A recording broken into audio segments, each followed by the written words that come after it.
Here we are. Here we are. Oh. Hi, everybody. Hi, Pastor Bob and Jan here. PB&J. Well, it's prayer meeting day, so we encourage you to check into the Zoom prayer meeting. What was it? It would be a podcast. It would be prayer meeting. It's a Zoom. Zoomcast. Just press the button that he sends out. Yeah. That's all you have to do. Just follow that and look pretty before the camera and participate in the prayer meeting.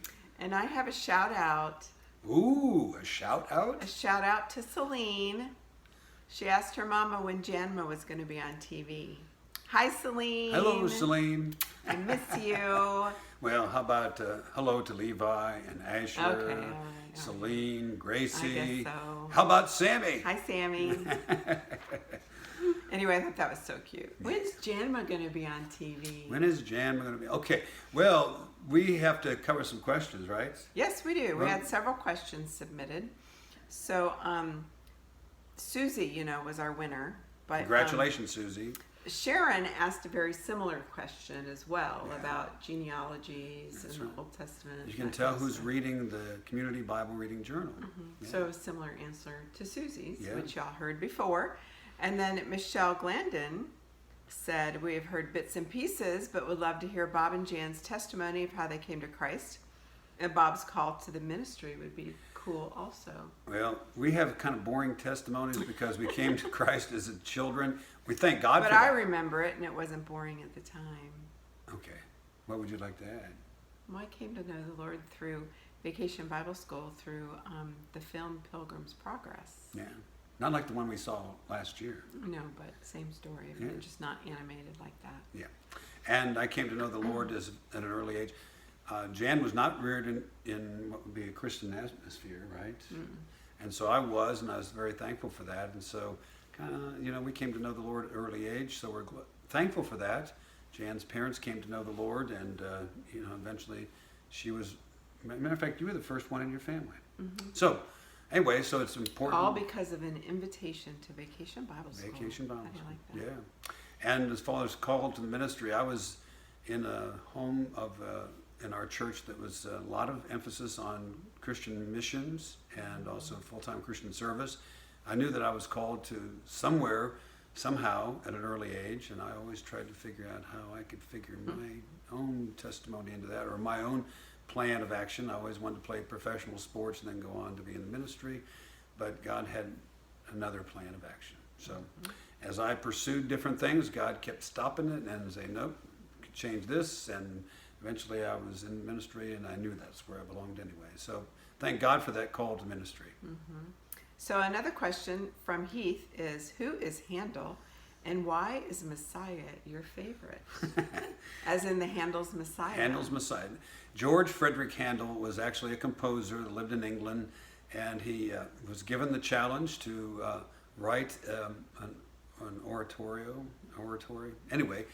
to compose music, and he was given a list of scriptures to compose the music to. And he did that. As a matter of fact, they say that he did it in one setting. He just kept writing and writing and writing and writing. I don't know exactly how long it took, but it was like he was called to that. And he was not given permission to perform it in England. He actually performed it in Ireland. But it was such a hit that it became very popular. And he never did make a whole lot of money on that. But the reason I like it is because it is almost 2 hours, maybe a little bit more, of nothing but scripture. And It's amazing. it is amazing. And just somehow it just keeps ringing in my ears over and over. And I sometimes mention that my sister was a gifted pianist and organist. And somehow when she was younger, and I was real young, she was 6 years older than me, she got our parents to listen to Handel's Messiah at every Christmas before we would exchange gifts. And it became part of our family, and we would go to see the performance of Handel's Messiah. And when I was in Christian radio, I'd always host a program at the Christmas season and sometimes at Easter season of Handel's Messiah. So it became part of me. And Jan and I have just always loved every time we had an opportunity to go and see a performance of Handel's Messiah. Hope that answers your question, Heath, but the main reason I like it is because it is nothing but Scripture. Put to beautiful music. Put to beautiful music. It's amazing. And it's amazing how the music fits the scripture, you know. I could give you an example, but I'd have to sing it, and you don't want me to sing it. So anyway, our final question. Well, Sam sent a question also. Oh, yeah. But he wants me to talk to him in person about it. Okay, It was so- actually an opinion question. And then Victoria had a great question. I like this one. Hey, too. thanks, Victoria. So Victoria's question is, why did the chicken cross the road? And why did she say? To get to Jerome's. She said it was worth a half a croissant. Victoria, whenever we can get together again, we'll take you to We'll go Jerome's. to- yeah. And we'll give you more than a half. Anyway. Well, here's the point. We have this contest going on a weekly basis. So this is a fresh week. So send in your questions. Question for a croissant or a croissant for a question from the Bible, preferably. Although, if you want my opinion about something, that's fine. Send it to Jan's email, and then we'll pick a winner for next week for a croissant from Flying with Jerome, just around the corner from the church at 2310 Nursery Road, just around the corner on South Belcher. And he has takeout only right now. He's open from Tuesday through Saturday from 7:30 until 2 o'clock. And if you win, we'll give your name to Jerome, and you can stop by, and he'll have your name and give you that croissant. There are lots of other wonderful things to buy. Yeah, also. that's the thing when you go there. His what do you call that? The dessert. Yeah, the dessert area. Oh, whoa. Wowie. He is a world-renowned pastry chef. Anyway, keep that in mind that we'll be meeting on Sunday at the church, 2310 Nursery Road, at 10:30. We're taking all the precautions for, what do they call that? Social distancing, and just reminders. We sent out the email earlier this week. Nevertheless, if you do not feel that that's for you, if your conscience does not allow you to do that, you don't feel comfortable meeting yet, we'll continue to have the active order of worship.